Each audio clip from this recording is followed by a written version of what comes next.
Isang linggo ng umaga, nagsimba yung maglola, si Lola Wana at ang kanyang apo na si Maria. Itong si Lola Wana, masyadong mapang-asar, mapangantyaw.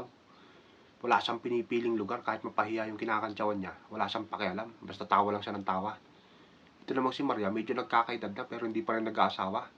Kaya masyadong pikon. Ngayon, pagdating nila ng simbahan, may naabutan sila ikakasal ngayon.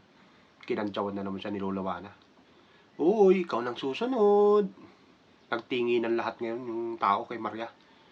Kasi masyadong malakas yung bunganga ni Lola Wana. Medyo napahiya tong si Maria ngayon. Sinabihan pa siya ni Lola Wana ng, mag-asawa ka na kasi, tumatanda ka ng dalagi, sige ka, magsasara yan. Nagtawanan yung mga tao ngayon, kaya itong si Maria, galit na galit, pero tahimik lang siya. Ngayon, nung pauwi na sila, nakasalubong sila ng isang libing ngayon, ng isang matandang babae. Naisipan ni Maria na gumanti dun sa lola niya. Lola, paglingon ni Lola Wana sa kanya, ikaw nang susunod.